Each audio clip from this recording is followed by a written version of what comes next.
Assalamualaikum, salam sobat MotoGP Mania. Kembali lagi dalam channel IDNGP. Saya Anwar dan juga ada Kang Latif yang akan menemani kalian semua. Ya, akan mengobrol-ngobrol tentang seluk-beluk atau dunia MotoGP. Kita akan kupas lah ya. Dan senang sekali bisa menyapa sobat-sobat semua di channel kesayangan Anda. Dan tentu sebelum kita akan membahas sesuatu yang menarik dalam dunia MotoGP, berikan dukungan kalian dengan cara subscribe, kemudian juga like dan juga dibagikan kepada yang lain. Baik, Kang Latif, perbincangan sekian kalinya lah kita. Ya, kita akan membahas seri selanjutnya, yaitu Mugello Italia, GP Mugello yang akan berlangsung pada tanggal 28 sampai 30 Mei 2021. Nah, sebelum kita membahas lebih lanjut Mugello di seri ke-6 ini ya, flashback pada kesempatan yang lalu atau musim 2020. Historinya, Mugello ini adalah sirkuitnya milik Ducati ya. Tipe Ducati secara historis, soalnya cukup beruntun mulai dari Petrucci, Lorenzo ini memegang kendali atau memegang dari kemenangan. Ya. Walaupun secara tahun 2000-an itu dikuasai oleh Valentino Rossi. Tapi untuk teknologi yang terbaru terutama di 1000 cc, kita lihat dominasi Ducati di situ. Dari historinya yang terakhir kita melihat Petrucci ya tahun 2019. Nah, ini memang sirkuit yang sangat cocok, perlu dengan power seperti halnya Ducati.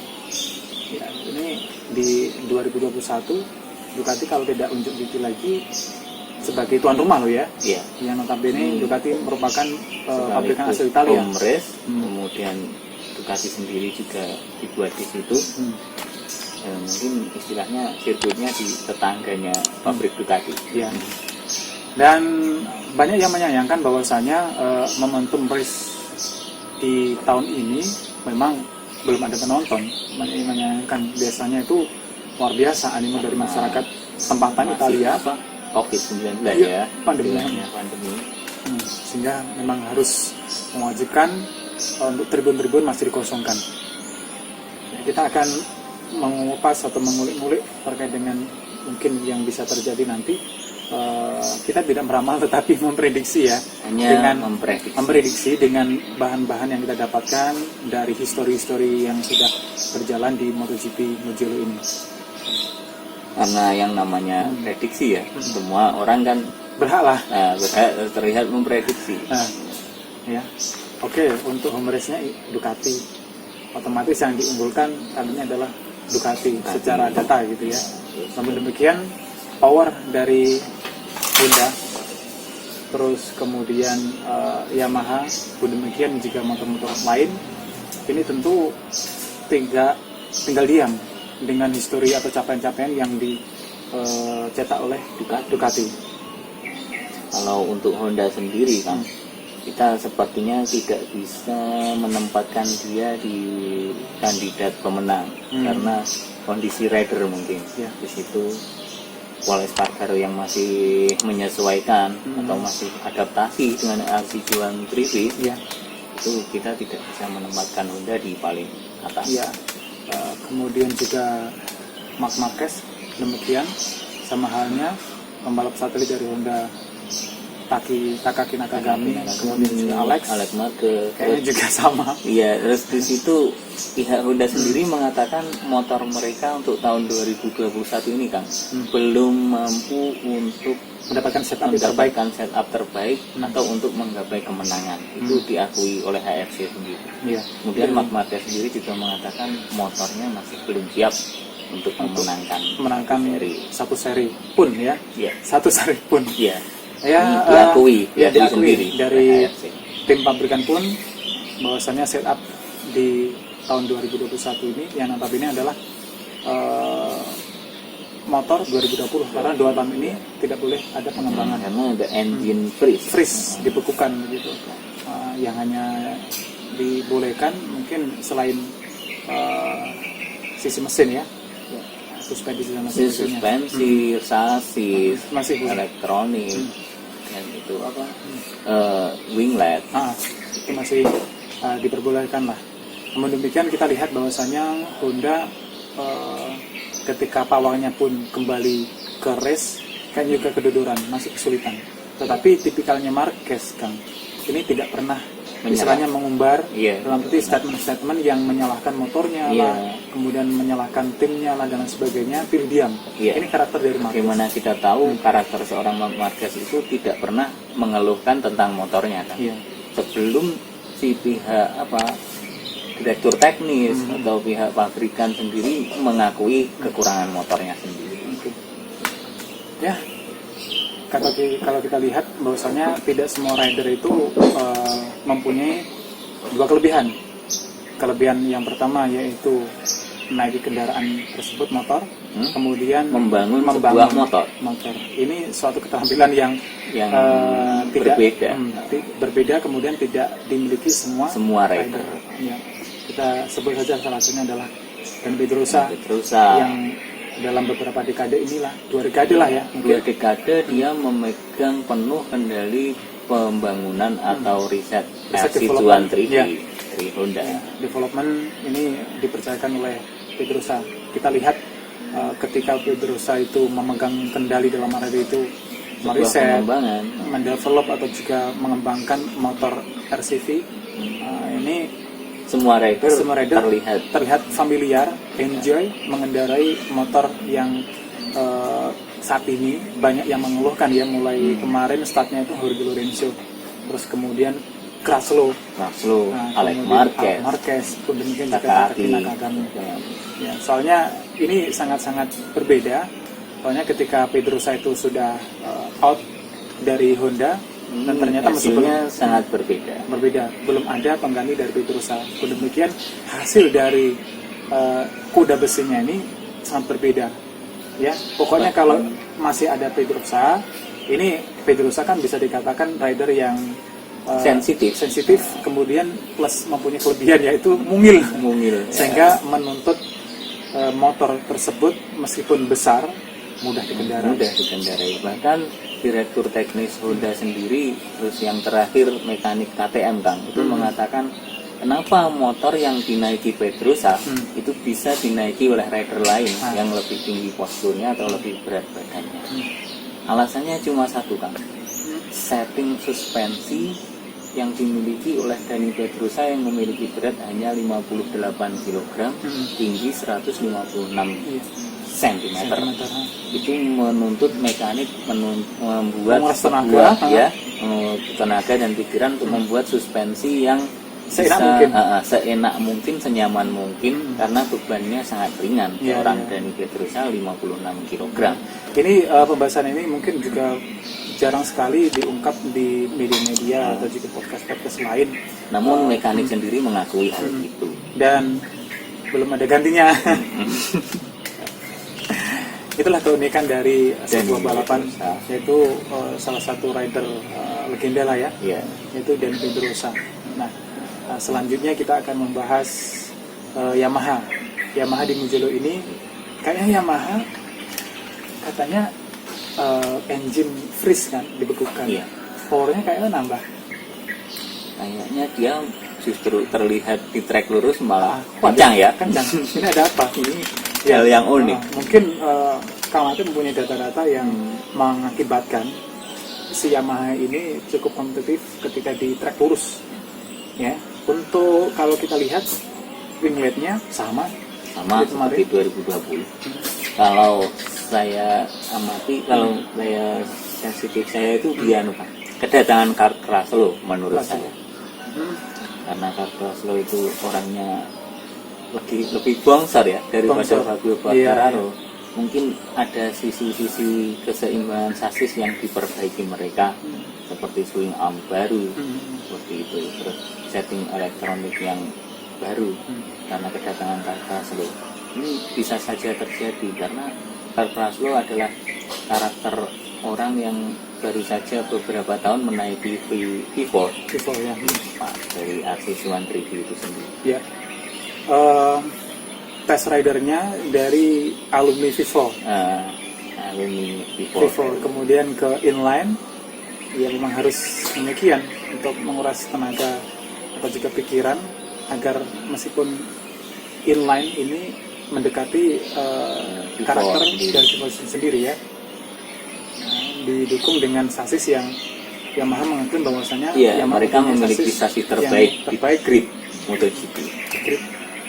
Ini bisa dilihat ketika melibas tikungan, kemudian time attack Yamaha ini sering di depan. Itu kelebihannya. Pun demikian masih kembali ke rider masing-masing. Vinales awal-awal kompetitif ya.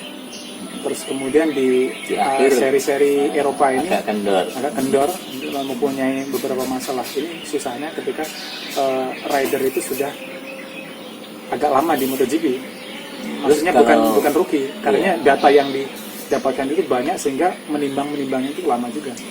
Terus kalau kita lihat sih selain test ridernya Praslo ya, kita lihat Fabio Quartararo ini orangnya kecil.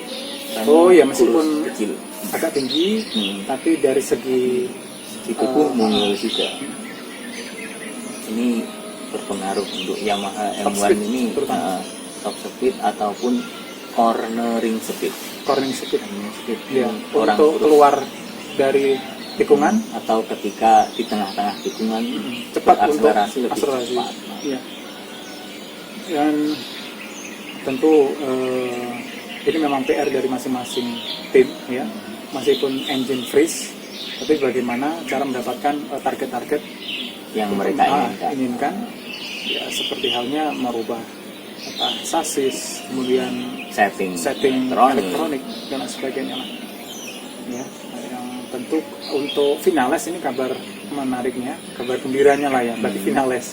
Pun demikian juga bagi kita, karena istrinya baru melahirkan tanggal 24 Mei kemarin. Kita ucapkan selamat untuk Maverick Vinales. Ini merupakan sebuah suntikan yang sangat berarti ya, yang mungkin bisa mengembalikan kepercayaan dirinya ini semakin bertambah ya, karena kehadiran buah hatinya cewek ini.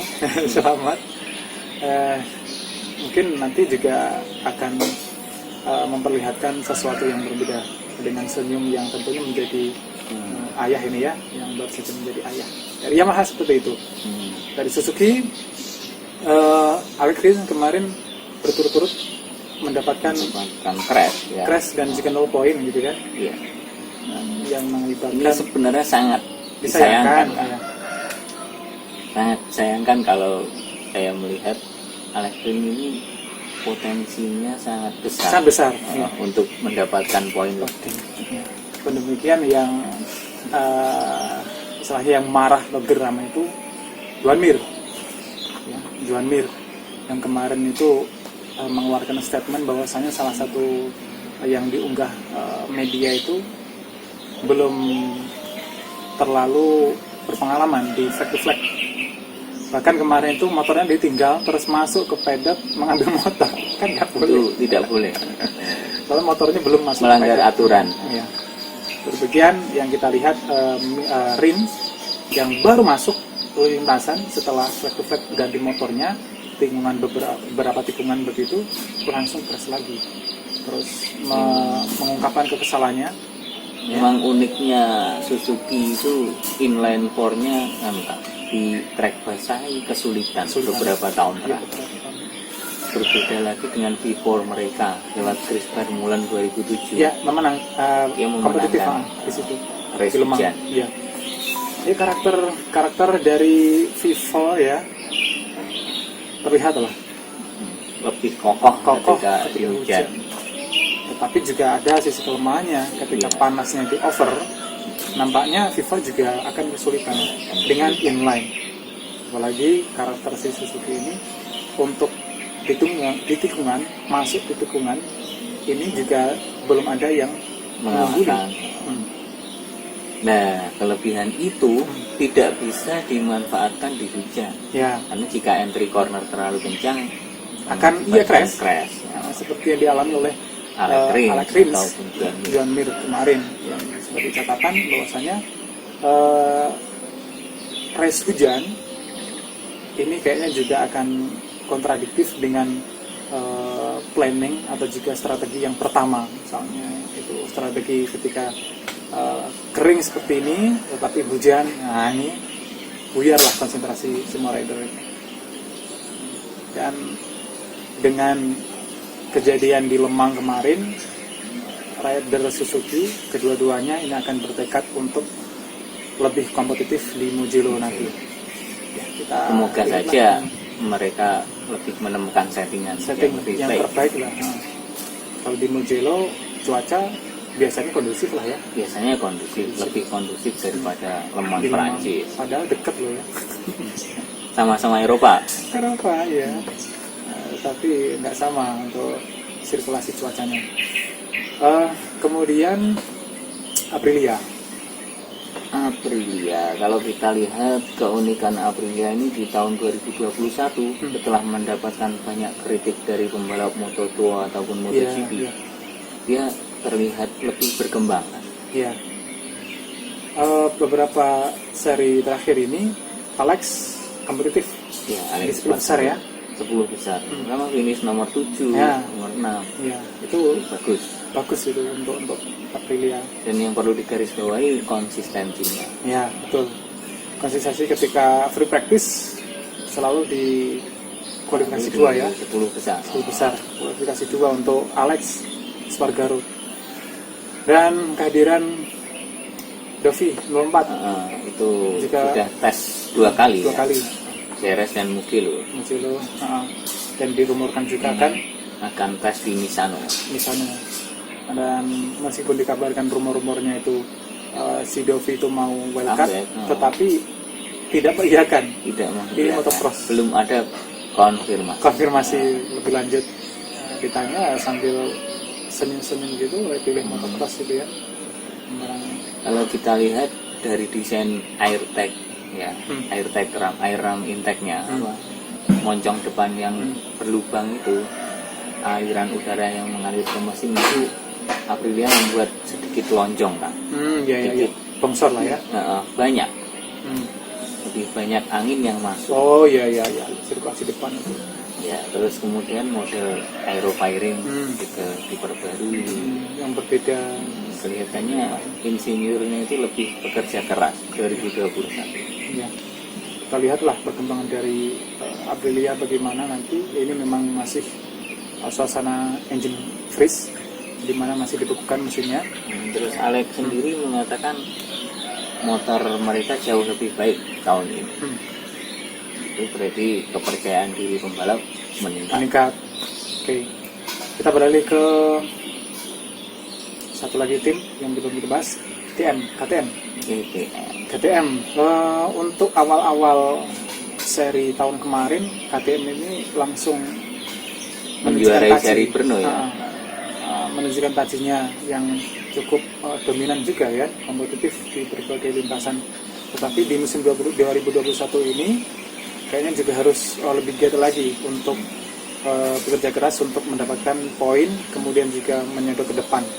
Kemarin sebenarnya untuk di Portimao Miguel Oliveira kompetitif tetapi ya crash di tahun kemarin kan menjadi juara. Kalau kita lihat sih KTM ini rider pabrikannya masih kurang pengalaman, kurang jam terbang. Oke. Seperti halnya Binder dan Miguel Oliveira. Iya. Kemarin semangatnya dikasih bonus yaitu mendapatkan kemenangan kan kedua-duanya. Namun demikian untuk konsistensi belum didapatkan oleh tim KTM sendiri. Secara dia mendapatkan sosok dan Pedrosa di belakang layar, tetapi ketika meskipun motor kita kembali lagi motornya kompetitif, tetapi ridernya juga belum bisa in atau matching dengan motornya. Ini juga problem tersendiri karena tidak hanya motor saja yang harus matchingkan pembalap, tetapi balap demikian juga harus tahu motor ini cara pakainya dengan style seperti apa, bagaimana begitu. Seperti Danilo Petrucci di Ducati dia mampu menangi seri. Ya. Demikian kalau di KTM masih belum ya, meskipun ini masih kali pertama atau seri awal si Petrucci ini bergabung dengan KTM. Kita lihat saja setelah berjalannya kompetisi ini beberapa seri, mampukah KTM itu kembali menggebrak ke barisan depan? Ini tentunya sebuah ancaman untuk Danilo Petrucci dan Iker Lecuona jika melihat Remy Gardner dan Raul Fernandez dari Moto2. Ini sebuah tekanan kalau kita dan juga ancaman. Ya nanti kalau nggak kompetitif, ya siap-siap di replace. Ya itulah yang namanya perlombaan kan, ada yang menang, ada yang kalah, ada yang harus diganti, ada yang harus tetap bertahan untuk target memenangkan perlombaan. Ya, kita sudah membahas dari berbagai tim ya tadi, dan ini untuk nanti balapan di Mugello apa yang sudah kita prediksikan, yang di front row ada Ducati, kemudian Yamaha, Suzuki, Honda. Kalau kita lihat Ducati dan Yamaha yang paling siap. Ya. Paling siap dari segi rider ya. Seperti apa yang sudah didapatkan tren-trennya kemarin, Ducati, Yamaha tahun ini sengit pokoknya pertarungan. Dan kita nggak boleh lupa Yamaha dan Ducati dipegang oleh rider berpengalaman dan kondisi mereka fit. Fit berpengalaman. Ini yang mengibatkan bahwasanya pilihan dari IDNCP itu Ducati, Yamaha yang akan sengit. Demikian tidak boleh jumawa karena Suzuki, Honda, KTM tidak diam. Semuanya bekerja keras. Suzuki juga demikian, yang mendapatkan kekecewaan di beberapa race sehingga ada yang tidak mendapati poin, kemudian ada yang crash. Ini ancaman dari Joan Mir dan juga Alex Rins ini perlu diwaspadai. Iya. Terus yang perlu kita garis bawahi di seri Mugello ini, teman-teman MotoGP Mania, ini trek lurus yang 1 kilo lebih. Ya, kekuatan dari Ducati lah ya. Terus tapi ada berbagai tikungan yang membutuhkan entry corner milik Suzuki. Kalau ada satu pabrikan yang bisa mengadopsi semuanya itu menanglah di semua seri. Ya seperti satu itu. Kata-kata kita teringat tidak ada yang sempurna. Tidak ada yang sempurna.